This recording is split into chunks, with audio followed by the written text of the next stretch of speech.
Hello dear learners, this is fifth video of our case study series. इसमें देखिए ये हमारा स्टैंडर्ड का पेपर है ना, जो स्टैंडर्ड का सैम्पल पेपर सीबीएसई ने लॉन्च किया है उसका केस स्टडी का क्वेश्चन नंबर फर्स्ट। और ये हमारे कौन से चैप्टर से है रिलेटेड है? Chapter number 7 coordinate geometry. इसमें लिखा हुआ है कि जो डायग्राम्स वो शो कर रहे हैं that the plans for a sun room it will built on a wall of a house. ये किसी भी हाउस के जो भी है वॉल ऑफ ए हाउस पे बनाया हुआ है ना, it is built on the wall of a house. Okay, and the floor walls of the sun room are the square gear. आपको इसमें शेप दे रखी है और बोला हुआ जो रूफ है वो मेड की है किसको यूजिंग करके? क्लियर ग्लास पैनल्स को यूज़ करके। And trapezium in the shape and all same size and one tinted glass panel half और regular octagon in the shape. तो इसमें शेप्स के बारे में बता रखा है कि सबसे ऊपर कौन सा है, ठीक है, उनके शेप्स के बारे में बता रखा है। देखिए क्वेश्चन अगर हम रीड करेंगे तो बहुत इजी है, इनके जो बाकी पार्ट्स हैं उनको, है ना। जैसे फर्स्ट लिखा हुआ है टॉप व्यू, इसमें आपको दो व्यूज़ दे रखे हैं। ऊपर वाला of course that is top view and नीचे वाला होगा फ्रंट व्यू होगा, है ना, FR1T फ्रंट व्यू। आपको मिड पॉइंट बताना है कौन से सेगमेंट्स का जो जॉइन होके बन रही है J एंड I। आपको J एंड I इसमें दिखाई दे रहा होगा, this is J and another one is I। इन दोनों का मिड पॉइंट निकालना है। तो कोऑर्डिनेट ज्योमेट्री में आपने मिड पॉइंट का फॉर्मूला पढ़ा होगा। उसमें क्या था हमारा कि x1 प्लस x2, ओके, हम x1 एंड y1 इनको नेमिंग कर लेते हैं and this is x2 and y2। तो अगर हम मिड पॉइंट फार्मूले की बात करें तो हमारे पास क्या है, x1 plus x2 divide by 2। ये हमारा x कोऑर्डिनेट के लिए मिड पॉइंट निकालना है ना। देखिए J एंड I का मिड पॉइंट निकालना है तो हो जाएगा x1 plus x2 divide by 2। Similarly y1 plus y2 divide by 2। Okay, अब इनको ऐड कर लेते हैं, 6 plus 9 divide by 2 and 17 plus 16 divide by 2। हमने अभी ऊपर लिख दिया है x1 y1 x2 y2 क्या है हमारे पास, ठीक है। तो ये हमारा आंसर कितना हो गया इसके पास, 15/2 एंड 33/2। आप ऑप्शंस में देख सकते हो कौन सा है ये, थर्ड, 15/2 एंड 33/2। ओके, ठीक है। तो ये हमारा कौन सा पार्ट हो गया, first part. Second, refer to the top view the distance of a point P from the y axis is. y axis से P का डिस्टेंस कितना है हमें ये बताना है। देखिए पहली बात, टॉप व्यू में तो P पॉइंट दे नहीं रखा हमें, ठीक है। अगर आप इसको देख सकते हो कि ये हमें P लग रहा है, ये F है, तो टॉप व्यू नहीं देखना है हमें, कौन सा देखना है, फ्रंट, FR1T फ्रंट व्यू में से देखना है P का डिस्टेंस y एक्सिस से कहाँ पे है, किससे, y एक्सिस से। तो देखो जो अगर हम ड्रॉ करें, this is our x axis, आपको x लिखा भी दिखा है। Similarly this is our y axis, ये y एक्सिस है इस ग्राफ के लिए। तो इसका डिस्टेंस y एक्सिस से P का, तो हमें इनको काउंट करना है। आप देखोगे scale 1 centimetre is equals to 1 metre के बराबर देखा रखा है। तो हमें जस्ट लाइन्स ड्रॉ कर काउंट करनी कितनी है, फर्स्ट हो गई, सेकंड, थर्ड एंड ये थर्ड से थोड़ा सा आगे पहले है, फोर्थ से और थर्ड से आगे हम ये बोल सकते हैं। तो थर्ड एंड फोर्थ तो माइनर चेंजेस भी बोल सकते हैं उसके अकॉर्डिंग। लेकिन आप ऑप्शंस देखोगे तो आपको ऑप्शन से क्लियर पता चल जाएगा कितना, 4, 15, 19 एंड 25। तो ऑफकोर्स y एक्सिस से कितना है, 3 एंड 4 के बीच में था, तो हम कौन सा आंसर यूज़ कर लेंगे, दैट इज़ 4। तो इसका आंसर क्या हो गया, 4, है ना। देखिए आप इसमें P दिखाई नहीं दे रहा टॉप व्यू पे, फ्रंट व्यू में चेक कर रहे हैं। ओके, उसके बाद next question, refer to the front view. अगर अगेन फ्रंट में T यूज़ होना है, ठीक है। ये डायग्राम और जो भी लिखा है मैंने नहीं लिखा है, CBSE का क्वेश्चन है। तो हमें डिस्टेंस बताना है किसके बीच में, A एंड S के बीच में। तो इसको सॉल्व करने के हमारे पास दो मेथड, और देखिए AS आपको दिखाई दे रहा है फ्रंट व्यू में, okay, this is A, this is second point is S। तो AS के बीच में हमें डिस्टेंस फाइंड करना है। तो हमें डिस्टेंस फाइंड करना है तो मतलब इन बॉक्सेस को जस्ट सिंपल काउंट कर लो and that will be the distance. तो A से हमारा 0 से स्टार्ट होगा, 1 2 3 4 5 6 7 8 9 10 11 12 13 14 15 एंड 16। कितना डिस्टेंस है, 0 से स्टार्ट किया था ना इसलिए 16। अगर स्टार्टिंग से, वैसे तो 0 हमारा ये है, तो जब 0 से लेके ये कितना आता, 17 आता। तो एक आगे स्पेस बचा हुआ है, तो हम कितना लिखते हैं 16। तो ये 16 है डिस्टेंस, आप कैसे भी काउंट कर सकते हो इसको, ठीक है। तो इसका आंसर कितना हो गया हमारे पास 16। अगर आप बोलो कि फॉर्मूले से करना है, of course you can do it with the help of formula. आप ए के कोऑर्डिनेट लिखो, एस के कोऑर्डिनेट लिखो एंड डिस्टेंस फार्मूला यूज़ कीजिए। ये तो हमारा स्ट्रेट लाइन दे रखा है, एक ही एक्सिस पे दे रखा है ना, एक्स का अगर हम बात करें सिंपल स्ट्रेट जा रहा है। अगर क्रॉस कर रहा होता तो हमें डिस्टेंस फार्मूला ही यूज़ करना पड़ता। तो आपको डिस्टेंस फार्मूला से भी करना आना चाहिए। तो उसके लिए एक कोऑर्डिनेट निकालिए, एस के कोऑर्डिनेट निकालिए and with the help of those you can find out इनको। ये देखिए जैसे ये क्वेश्चन है, हम इसको दो मेथड से कर सकते हैं आगे।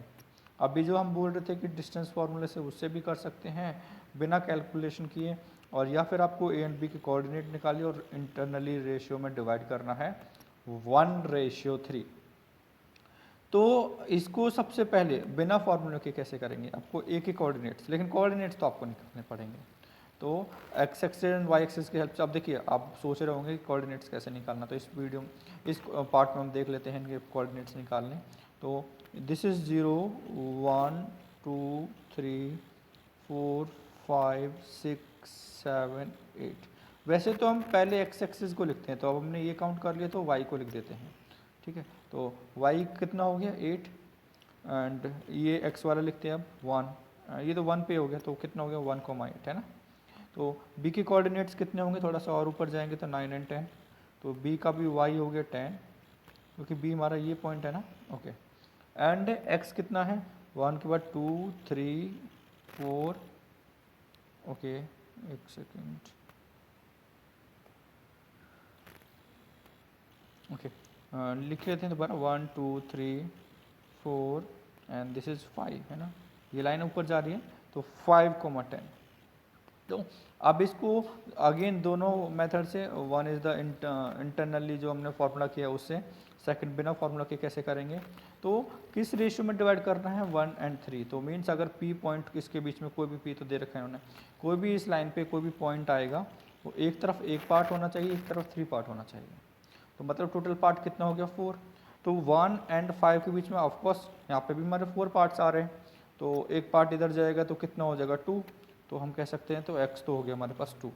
समझ में नहीं आया, दोबारा कर लेते हैं। ये दे रखा है हमारे पास, कोऑर्डिनेट्स लिख देते हैं यहाँ पे 1,8 एंड दूसरे कौन से हैं 5,10। हमें यहाँ पे कोई भी पॉइंट लेना है सच दैट 1:3 में, तो मीन्स एक इधर 3 इधर, एंड 1 और 5 के बीच में डिस्टेंस कितना है 4 का, तो एक इधर कर लीजिए 3 इधर कर लीजिए, तो ये कितना हो जाएगा 2,8 3,8 4,8 ऐसे कर सकते हैं। तो ये तो हो गया हमारे पास। अब अगेन वाई एक्सेस का भी देखते हैं। देखिए वाई में कितना है 8 से 10 के बीच में, उसको भी 4 में डिवाइड करना है, तो 8 से 10 के बीच में कितने हो गए 2, इसको 4 में डिवाइड करोगे तो एक के हिस्से में कितना आएगा हाफ, तो ये कितना हो गया 2,8 एंड हाफ।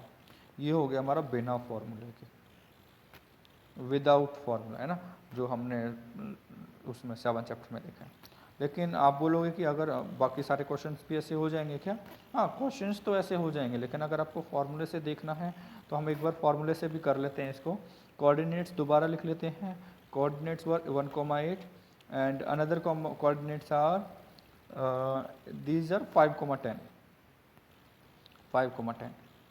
ओके एक्स का कैसे निकालेंगे, 1 का मल्टीप्लिकेशन 5 के साथ 5 हो गया, 3 का मल्टीप्लिकेशन 1 के साथ 3 हो गया, डिवाइड बाई 1 + 3, तो means 8 divide by 4 is equals to 2। ये तो हो गया हमारा x।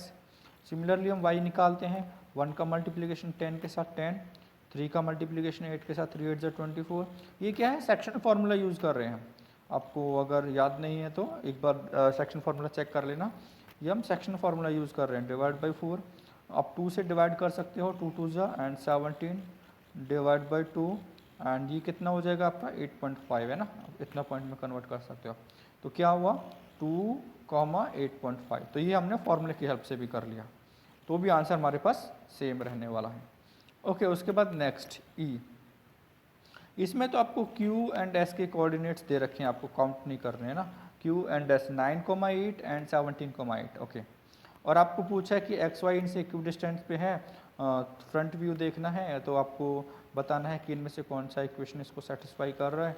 तो कैसे करेंगे, सेम इक्विडिस्टेंस का फॉर्मूला क्या निकालते थे हम जब ए एंड बी लिखते थे, देखिए ए एंड बी लिखते थे तो लिखते थे P कोई इससे इक्वी डिस्टेंस पे है तो P A is equal to P B, आपकी टेक्स्ट बुक्स में ये मिलने वाला है ना, P A is equal to P B, हम ऐसे एज्यूम करके खुद से कर लेते थे।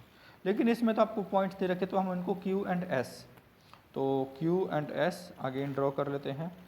Q is 9,8 and S is 17,8 and इससे कोई भी दूर है, हमने इक्वी डिस्टेंस पे मान लिया P है, उसके कोऑर्डिनेट्स दे रखे हैं आपको x, P उसमें दे रखा है आई नो, तो लेकिन हम क्वेश्चन सॉल्व करने के लिए कर रहे हैं ना P, तो हम इसके अकॉर्डिंग क्या लिख सकते हैं, P Q is equal to P S and on squaring both side it become P Q square P S square, well put कर लीजिए, P हमारा कितना था x y, तो ये बन जाएगा x माइनस 9 का स्क्वायर प्लस y माइनस 8 का स्क्वायर। आई थिंक आपने इस टाइप के बहुत सारे क्वेश्चंस किए हैं तो ये इजीली समझ में आ रहा होगा, थोड़ा प्रॉब्लम नहीं होना चाहिए, अगर फिर भी है तो आप पूछ सकते हो दोबारा से, है ना।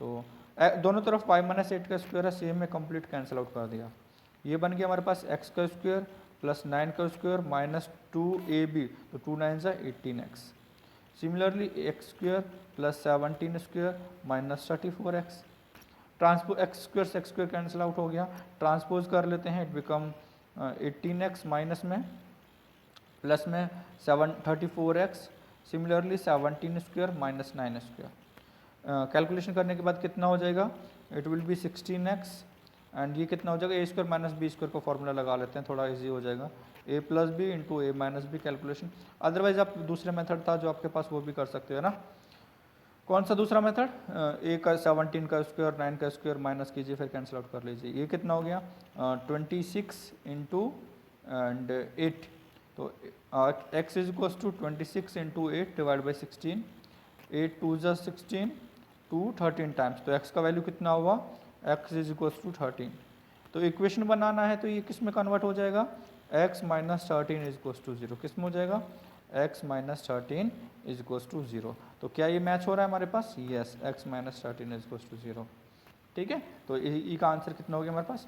और दूसरा, अगर हमारा देखिए x एक्सिस बिल्कुल दोनों में सेम है, x दोनों में सेम है, तो आंसर आता है y में, और यहाँ पे हमारा किस में है, दोनों में y सेम है, तो आंसर आ रहा है केवल x में, क्यों, क्योंकि वो तो y स्क्वायर से y स्क्वायर तो कैंसिल हो रहा है ना, या फिर सेम है तो पूरा ही कैंसिल होगा, है ना, ये नहीं कि अगर ये 12 होता तो 12 हम बात करते थे सेम, तो दोनों तरफ 12 होता है तो भी कैंसिल आउट हो जाता, तो अगर y सेम है तो y कैंसिल आउट हो जाता है तो x में आंसर आता है, x सेम है तो x कैंसिल आउट हो जाता है, y में आंसर आता है, तो वो भी हम डायरेक्टली आंसर दे सकते थे इसके, बस थोड़ा सा कुछ ट्रिक्स भी यूज़ कर सकते हो आप सॉल्व करने के लिए, अदरवाइज कन्फर्मेशन के लिए, कॉन्फिडेंस के लिए आप पूरा भी सॉल्व कर सकते हो, ठीक है। आप दोनों वे, अगर आपको सिंपल बिना सॉल्व करने भी करना है शॉर्ट ट्रिक, तो वो भी ऐसे नहीं कि आपने आंख बंद करके लगा दिया, थोड़ा पता होना चाहिए आपको क्वेश्चन सॉल्व करने के बाद। Thank you.